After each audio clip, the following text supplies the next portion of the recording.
आप सबको मेरा मसीह में जय मसीह की।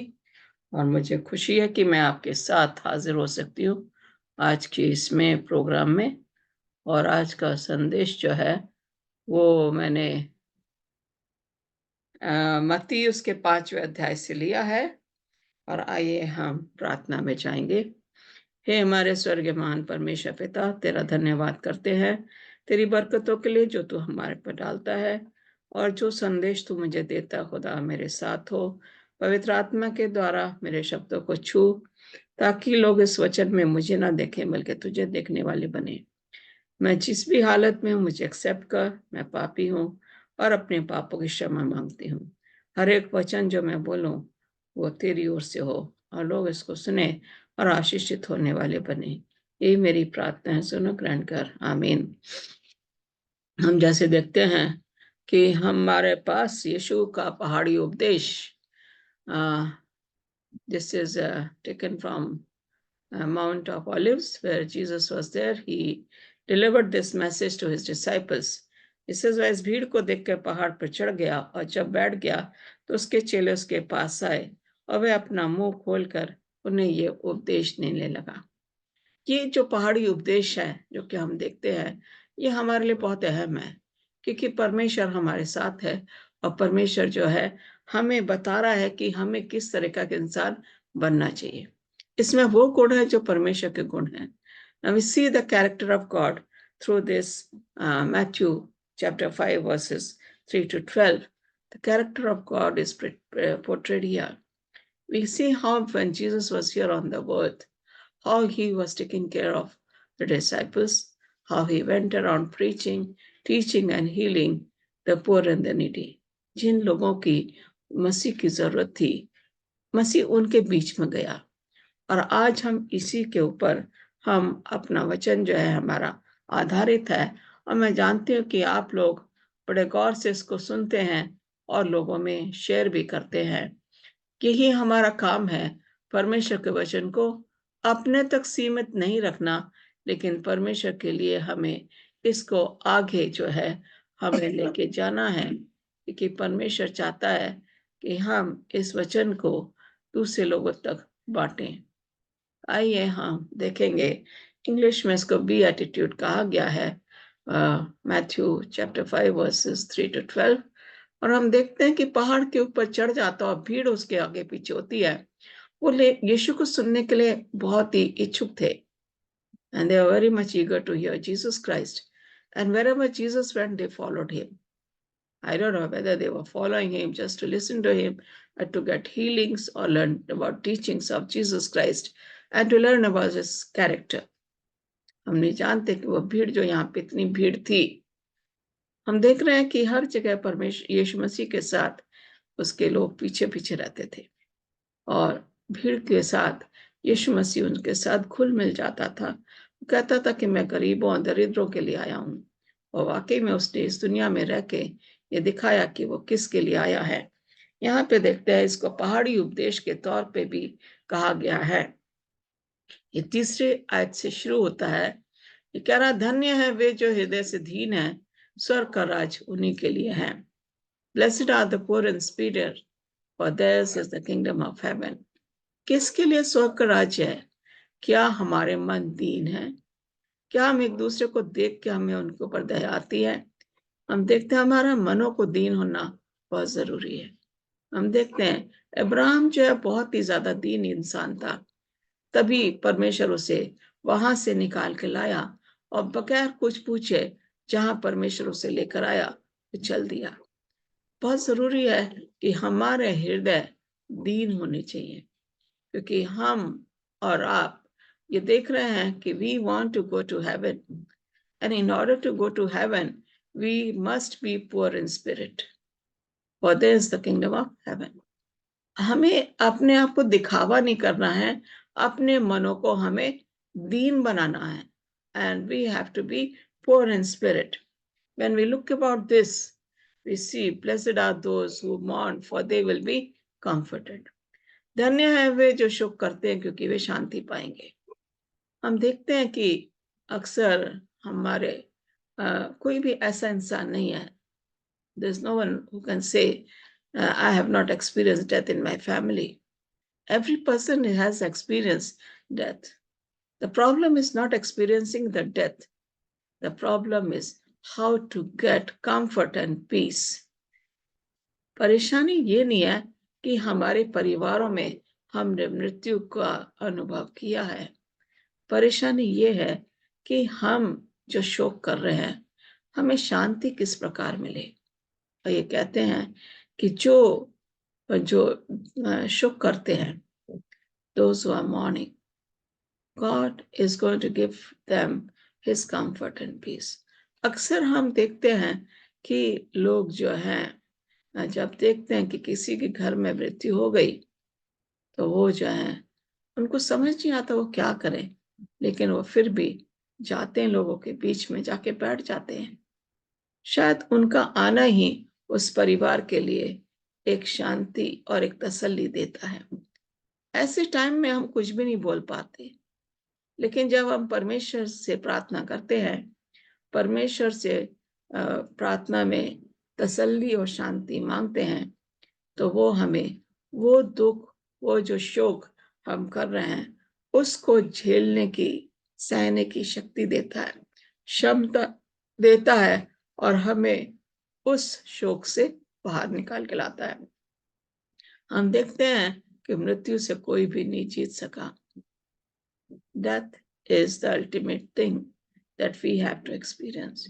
But God is going to give us eternal life if we live by the word of God, if we follow his word of God. जब हम परमेश्वर में अपनी आशा बना के रखते हैं, we have a hope in Jesus Christ that those who are taken from us, they will be resurrected on the resurrection morning.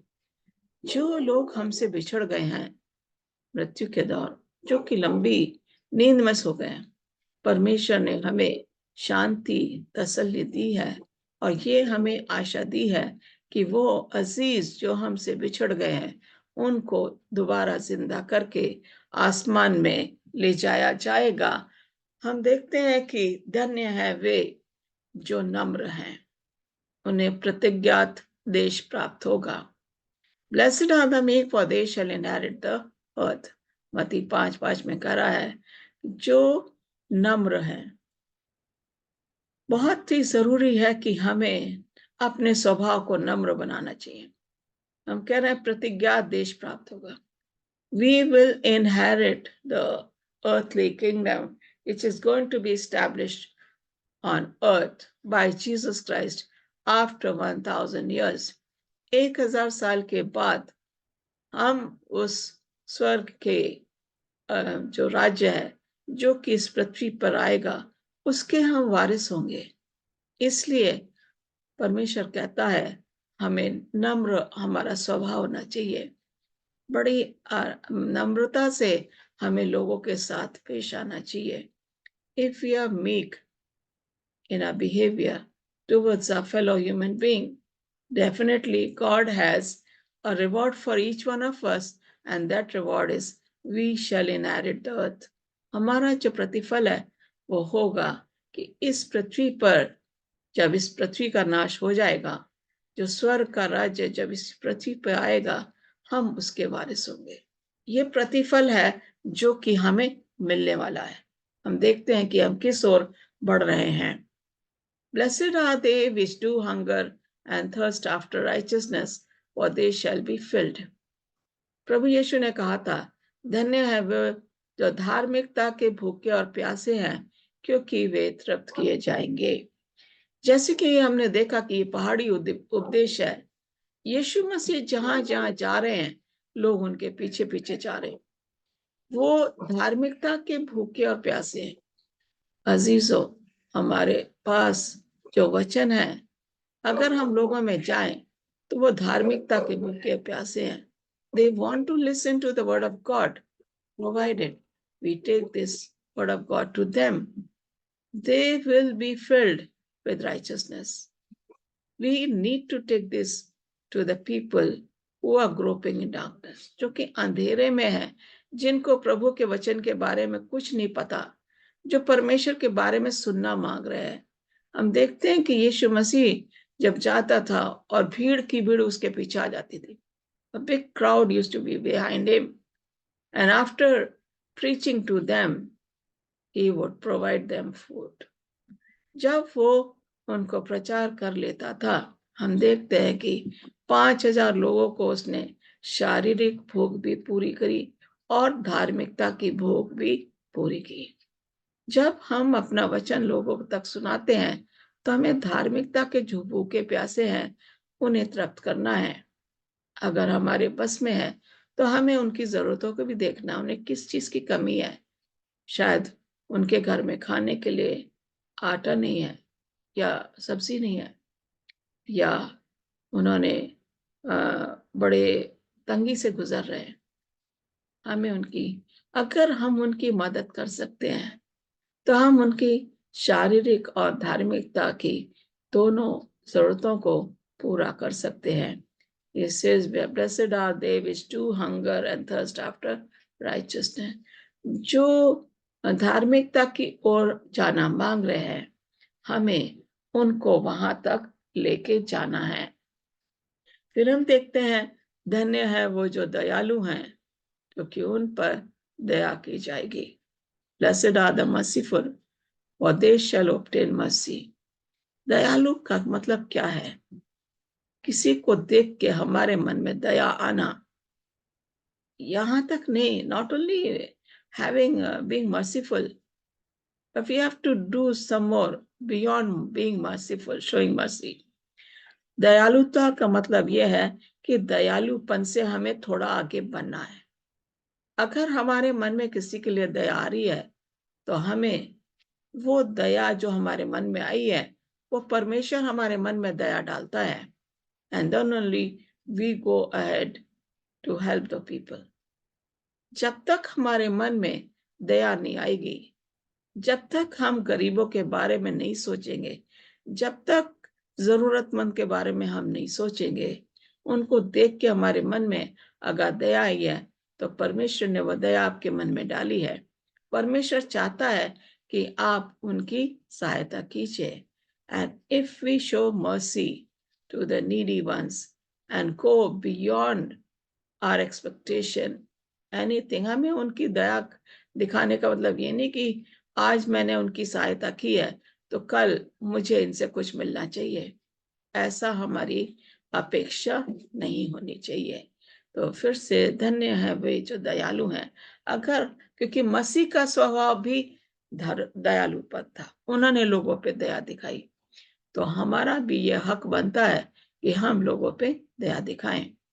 Blessed are the pure in heart, for they shall see God. धन्य है वे जिनके मन शुद्ध हैं, क्योंकि वे परमेश्वर को देखेंगे। कौन लोग हैं जिनके मन पवित्र हैं? मन पवित्रता का मतलब क्या है? Not to have bad thoughts, evil thoughts in our mind. Think always positive.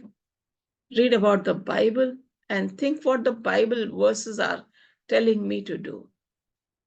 If we keep on reading the Word of God, there is, Jesus was pure in heart. यीशु मसीह का दिल बहुत शुद्ध था, पवित्र था। वो पापियों के बीच में रहा, लेकिन मन उसका शुद्ध था, विचार उसके शुद्ध थे। He lived among the people, the sinners, but his heart was pure. He was away from evil, and he always taught good, and he always shows mercy, and he was meek.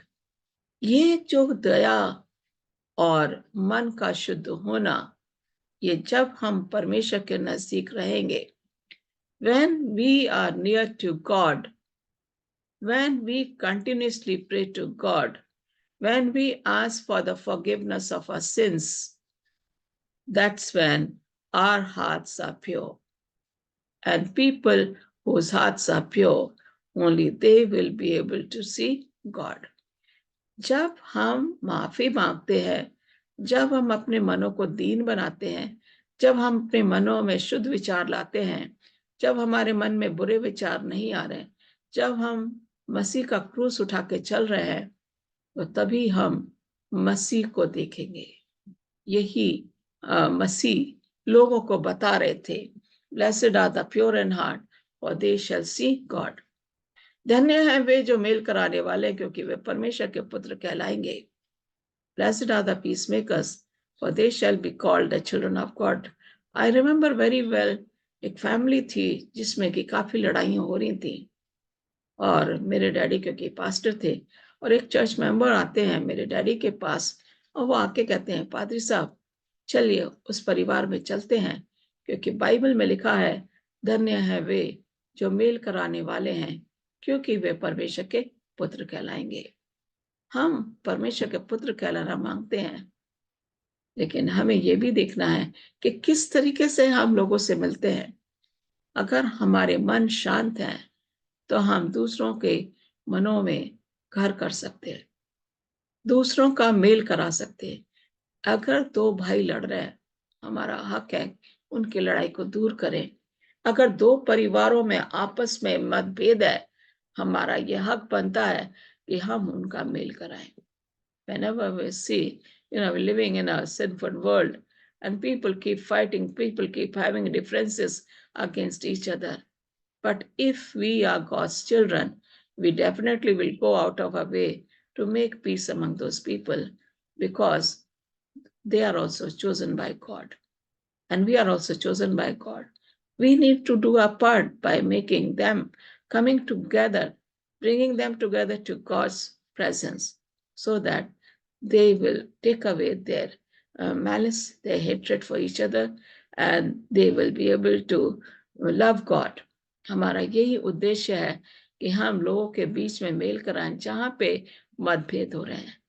जब हम ऐसा कराएंगे तो हम शांति देने वाले लोग होंगे, मेल कराने वाले लोग होंगे, और जो मेल कराता है वो परमेश्वर का पुत्र और पुत्री कहलाता है। If we are the peacemakers, we definitely are heading to be called the children of God. हम सब परमेश्वर के बच्चे कहलाना मांगते हैं। यहाँ पे लिखा हुआ है, Blessed are they which are persecuted for righteousness' sake, for theirs is the kingdom of heaven. Matthew 5:10. धन्य है वे जो धार्मिकता के कारण सताए जाते हैं, क्योंकि स्वर्ग का राज्य उन्हीं का है। ये कौन है लोग जो धन्य कहा गया? हम देखते आ रहे हैं डार्क एजेस से 538 से 1798 तक लोगों को सताया गया, मसीही लोगों को सताया गया, उनको जिंदा जलाया गया, उनके बच्चों को उनके सामने मारा गया। और क्यों? उनके सामने बाइबल उनसे छीनी गई ताकि वो मसीह को एक्सेप्ट ना करें। ये कह रहा है जो मेरे कारण सताए जाते हैं, क्योंकि मसीह को भी उन्होंने सताया। They persecuted Jesus Christ, they tortured him, they beat him, they whipped him, they spat on him, they closed his eyes, blindfolded him, did all kinds of things to persecute Jesus Christ. यीशु मसीह ने कहा, जब लोगों ने मुझे नहीं छोड़ा, अगर तुम मेरे लिए सताए जाते हो, तुम लोग धन्य लोग हो, क्योंकि स्वर्ग का राज तुम्हारा ही है। हम देखते हैं कि आसानी से हम देखते हैं स्टेन, जिसने अपने दोनों बेटों के साथ परमेश्वर की सेवा करते करते अपनी जान दे दी, उनको जलाया गया जिंदा। दोनों बेटे छोटे छोटे थे, वो आ रहे थे, उनको जलाया। क्यों? क्योंकि वे सेवकाई में लगे हुए थे। हम देखते हैं कि लोग आ रहे हैं, चर्चेस जला रहे हैं, जहां मीटिंग हो रही वहां मारपीट हो रही है। परमेश्वर कह रहा, अगर लोग तुम्हें मेरे कारण सताते हैं तो स्वर्ग का राज तुम्हारा ही है। आज हम उस पड़ाव पे है कि where there is persecution, there is bad times, evil times. Satan is trying his best to persecute God's people. And God says, if you are persecuted for me, the kingdom of God belongs to you. आइए, अगर हमें सताया जा रहा है, याद रखें परमेश्वर के लिए सताहट का समय है और हम परमेश्वर के राज्य के भागीदार होंगे। धन्य हो तुम जब मनुष्य मेरे कारण तुम्हारी निंदा करे और सता और झूठ बोल बोल के तुम्हारे विरोध में सब प्रकार की बुरी बात कहे। तब आनंदित और मगन होना, क्योंकि तुम्हारे लिए स्वर्ग में बड़ा फल है। Matthew 5:11 and 12. Blessed are you when they revile and persecute you, say all kinds of evil against you, falsely for my sake. Rejoice and be exceedingly glad, for great is your reward in heaven. For so they persecuted the prophets who were before you. धन्य हो तुम, हम धन्य लोग हैं अगर लोग हमें सता रहे हैं, हमारी निंदा कर रहे हैं, हमारे लिए हमारे सामने झूठी गवाही दे रहे हैं, हमारे अगेंस्ट में झूठ बोल रहे हैं, कह रहा है हम लोग धन्य लोग हैं। कह रहा है जब ऐसा लोग तुम्हारे लिए करें। हम देखते हैं कि कई जगह जो है कहते हैं तुम मसीह को क्यों बोल रहे हो, मसीह का नाम मत लो। मारते भी है लोग, लेकिन बाइबल कहती है, मसीह ने बोला जब तुम्हारी निंदा की जाए, जब लोग तुम्हें सताएं, जब लोग तुम्हारे अगेंस्ट झूठ बोल दें, तो समझो कि तुम धन्य हो और तुम्हें आनंदित और मगन होना है प्रभु में। ये बहुत मुश्किल है। पौलुस और सिलास को मारा पीटा गया, उनको जेल में डाला गया, वो वहां पे जाके गाना गा रहे थे, वो आनंदित हो और मगन हो रहे थे। ऐसे लोगों को स्वर्ग में बड़ा फल मिलेगा। पतरस जेल में था, पतरस भी जेल में पड़ा सो रहा था, उसे चिंता नहीं थी कि अगले दिन उसके लिए ट्रायल होगा और हेरोदेस उसे मार देगा, जैसे कि याकूब को मारा था। लेकिन परमेश्वर ने उसे वहां से निकाला, उसको भी मारा पीटा गया और उसने कोई परमेश्वर के खिलाफ कुछ नहीं बोला। और हम देखते हैं कि चेलों को सताया गया और उनके खिलाफ झूठे गवाही दी गई, जैसे मसीह के लिए हुआ। The disciples were treated badly, they were persecuted, they were killed, and they never complained to God. But in fact, they were happy because they knew dying for Christ, being persecuted for Christ, has a reward for them, and that is the heaven, the eternal life, which they will be given when Jesus is going to be coming and resurrecting them. उनकी reward उन्हें मालूम थी, इसलिए वो आनंदित और मगन हुए जब उन्हें सताया गया। Great is your reward in heaven. If prophets they did not live, यशायाह को उन्होंने आरी से चीर दिया। हम देखते हैं कि यिर्मयाह को यिर्मयाह को बार बार उसको डंजन में और कहीं कहीं डाल के उसको सताया गया, लेकिन फिर भी परमेश्वर का वचन को वो लेके गया। उसे मालूम था कि परमेश्वर ने मेरे लिए स्वर्ग में बड़ा फल रखा है। जो लोगों को सताया गया उनके लिए उनका रिवॉर्ड स्वर्ग है। तब यीशु ने अपने चेलों से कहा, यदि कोई मेरे पीछे आना चाहे तो अपने आप का इनकार करे और अपना क्रूस उठाए और मेरे पीछे बोले। Then Jesus said to his disciples, if anyone wants to come with me, he must deny himself, take up his cross and follow me. Matthew 16:24. Take up the cross, what does it mean? That is, you have to live the worldly life. You have to follow Jesus Christ. वो अमीर आदमी जो यीशु मसीह के पास आया, उसने कहा, हे गुरु, मुझे अनंत जीवन पाने के लिए क्या करना चाहिए? यीशु मसीह ने कहा, 10 आज्ञाएं तो मानता? उसने कहा, मैं बचपन से मान रहा हूं। और उसने कहा, तेरे पास एक चीज की कमी है। Jesus told him, you lack one thing. You sell all your goods and follow me. Take up your cross and follow me. यीशु मसीह ने उसे धनी आदमी को बोला, सब कुछ बेच के मेरे पीछे हो ले। और वो धनी आदमी ने दुनिया की दौलत चुनी और मसीह को स्वीकार नहीं किया और उसने अनंत जीवन खो दिया। इसलिए यीशु मसीह कहते हैं कि मेरे पीछे अगर आना है, मसीह के पीछे चलने का मतलब है we have a heart of life, we have to bear all the problems, all the difficulties, and then continue following Jesus Christ. If we want to be true to Jesus Christ, we have to take up our cross. हमें अपना क्रूस उठा के मसीह के पीछे चलना है। मसीह के सारे गुण हमारे अंदर आने चाहिए। मसीह हलीम था, मसीह नम्र था, मसीह मीक था, मसीह तसल्ली देने वाला था। मसीह ने बहुत कुछ मौजे किए। हम मौजे तो नहीं कर सकते, लेकिन मसीह के कुछ चरित्र जो है, जो गुण है, वो अपने अंदर ला सकते हैं, जैसे कि हमने ये पहाड़ी उपदेश में देखा। आइए, let's try to follow Jesus Christ by taking up a cross and going behind Jesus Christ. God is waiting for each one of us. God bless you. Amen.